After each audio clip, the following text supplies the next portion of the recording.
Hey team, so the thought I want to share with you today is how I've got to the point of feeling comfortable, like really content with where things are at. And part of that contentment is the financial position that I find myself in.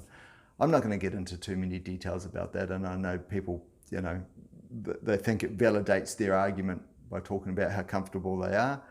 I'm not I'm not rich. I'm not rich, but I am comfortable and I'm grateful for that. That's not the point.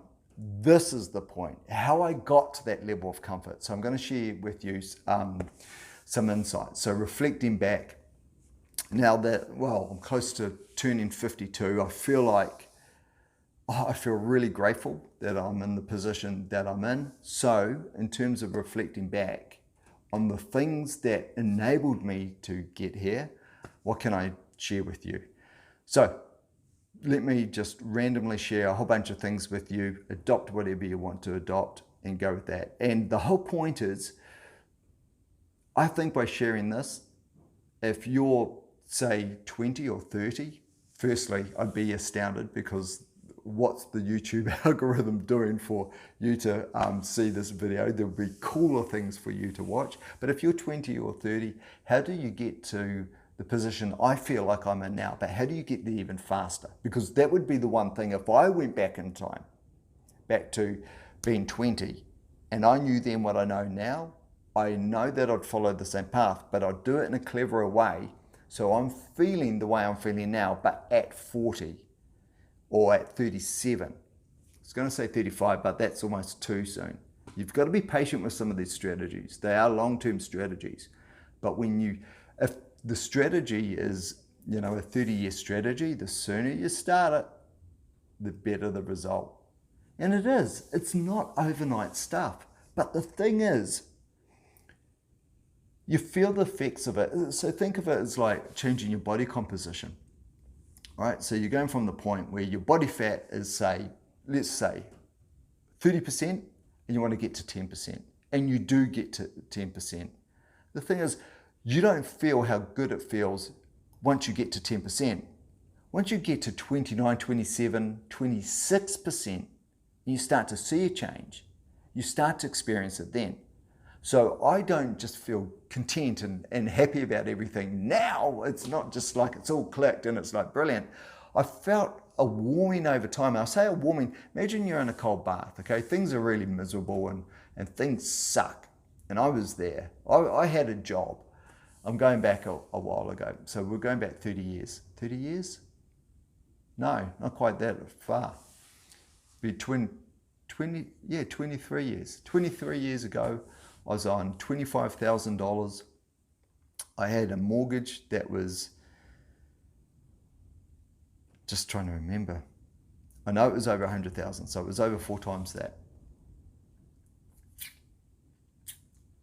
$137,000, I remember now. And I was on 25,000 bucks. So the mortgage repayments was taking up about 60% of my income. But I still had fun because I focused on one thing that I enjoyed, which was cycling. So it was all about just riding my bike, and that was my enjoyment. And it meant I couldn't do other things like travel overseas and, just big ticket stuff, right? Didn't have a great car, all of that sort of thing. Rode my bike to work as much as I could, all of that. But I was happy because I had a plan I was living within my means. Anyway, I'm getting off topic a little bit because this is all about sharing with you the things that I learned and that I look back on. Okay, so the first thing I'll share is a strategy, and then the next thing's a tip. And I'm going to do it in the next 60 seconds. Here we go. So the first thing as a strategy is, if you're looking to buy a house, once you've bought it, pay off the mortgage as soon as possible. Like, make that exciting. Like, save, even if it's 30 or 40 bucks a week, and then chip it in and have a graph somewhere that shows it coming down. Because every time you put $1 in, that proportionality between the interest that you pay and the principal changes. And it's the changing of that accelerates the paying off the mortgage. So every dollar you put in now could be worth $3 later. because you're paying off. What you're paying off is not, when you put in like $50, you're not paying off the next $50. You're paying off the last $50. The end of the mortgage is coming closer to you. It's that last part where you're paying the most interest on, the compound interest. You're bringing it back towards you. So for example, if you're paying, and just bear with me while I work with numbers, the numbers won't represent your situation by and large, but I'm going to be picking numbers that conceptually you can, it's easy to understand. If you're paying $1,000 and $900 of that goes to interest and $100 of that goes to principal, and then you make an extra payment of $200, you're saving $1,800 in interest, because you're just all of a sudden, by getting that $200 in, you've just gone you've gone 2 payments ahead. You've jumped ahead 2 payments. And those 2 next payments that would have taken that $200 off the principal would both include the $900 worth of interest. So you've negated that. So I was really aggressive, super aggressive. I loved riding my bike, and that's all I needed. So I was super aggressive with all my excess money, getting it into the mortgage as soon as possible. And when you pay off your house, I said 60 seconds, I lied, I'm sorry. I've spent ages on this first one, but I'm going to get there. When you've paid off your house, or you've got the mortgage to the point where you're just on top of it, you're smashing it, that proportionality between the interest and the principal changes so much that you're barely paying any interest and you're nailing the principal every fortnightly or monthly payment. Man, that feeling is really good, because options open up, which is the second thing. Be aware of all the options that you've got. Now, I wasn't. So for example, I worked with a lot of contractors when I was really young. And I was like, what's a contractor? Don't know. All right, move on. Where what I should have done is gone, what's a contractor? Find out. And find out all the ins and outs of it. Are you registered personally as a business? How do you charge a business for your time? How do you pay tax? All of these things are components of being a contractor.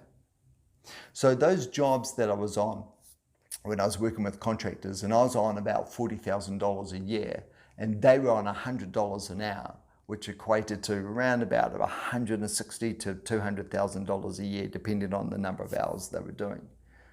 I could have made a substantial change to my revenue because I wasn't aware. My kids talk to me about this thing called Bitcoin. Not advocating Bitcoin, I'm talking about having a level of awareness.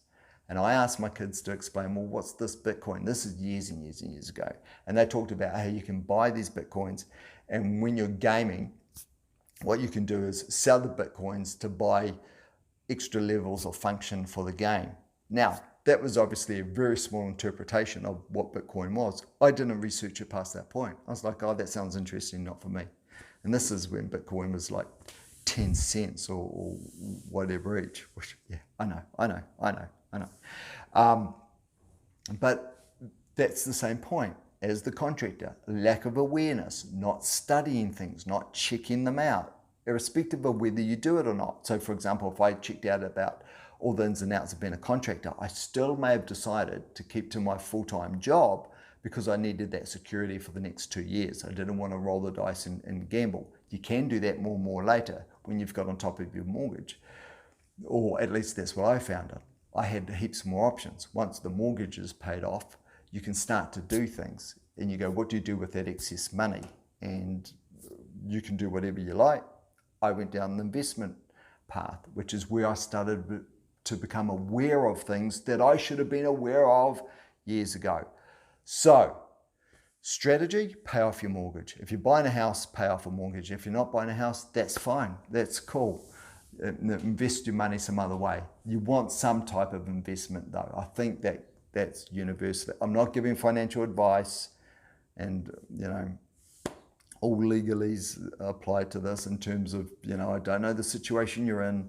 This is not specific financial advice, all of that good stuff. I'm sharing with you my story. What you choose to adopt is up to you. So my story had to be an investment, and my first investment was paying off my mortgage. And then diversifying. I've got money in property, which is my house. How do I put money into other things?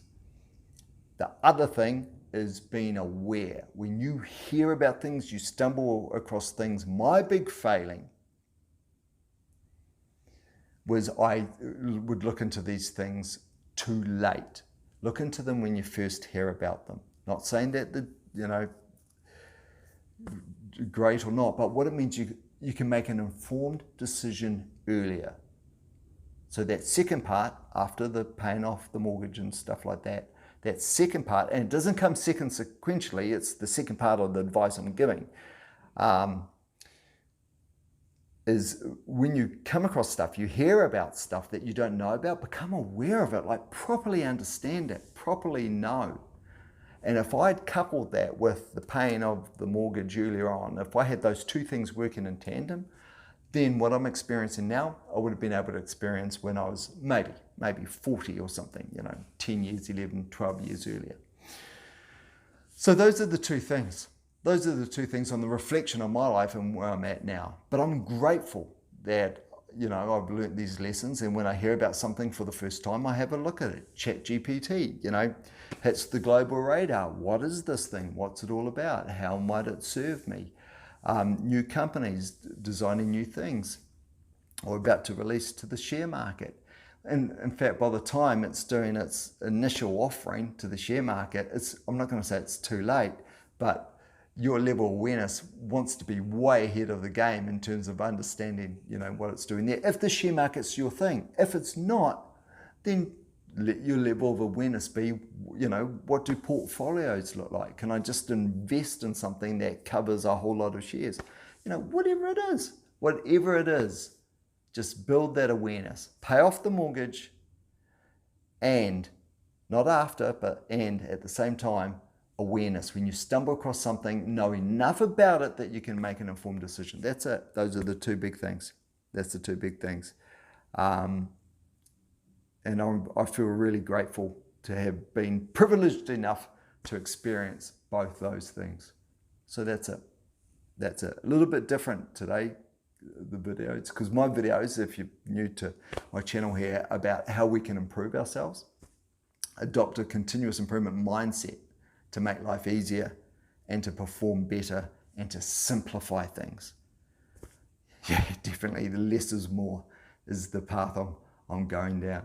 And when I do talk about my cycling days, where my entertainment was solely riding a road bike and just enjoying it, that was a case of just keeping things super simple. Want to have fun? Ride my bike. Rode it every day. Got good at riding it.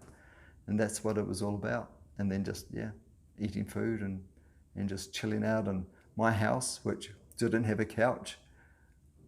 When my friends came over, we were sitting on a single mattress and watching a TV on an old desk, an old school desk. That was it. Started simple, but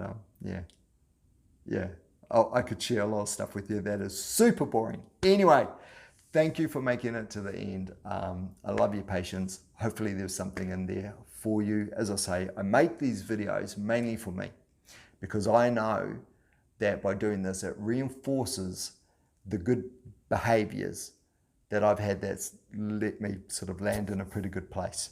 So I make these videos for me, but if there's something in it for you, use it, and that'll be really cool. Okay, feel free to share anything in the comments. As you might see in my previous videos, people put stuff in the comments and I've answered their questions. So if you've got any questions and you feel like I can help further, throw it in the comments. Another reason why I've got a wry smile is if you want to know what other videos to watch that I've recorded, go to the ones with the lowest view count, because those I think are the most, I don't know why, but those are the most powerful videos. Some of the best stuff that I've put together, the best material, the things that impacted me the most, that I think most people should adopt. For whatever reason, they've got the least number of views. So makes life easier for me, because I'll re-record them in like 6 months time or something. But yeah, some of those concepts are the absolute best, and like only 12 people are seeing them. I don't know how this works. But as I say, I don't really care, because yeah, I make these videos to reinforce to me the behaviors that have worked for me to make sure that I keep my discipline. That's what this channel is all about, and I know it's going to have value for others. Hopefully that's you. Okay, catch you in the next one. Take care.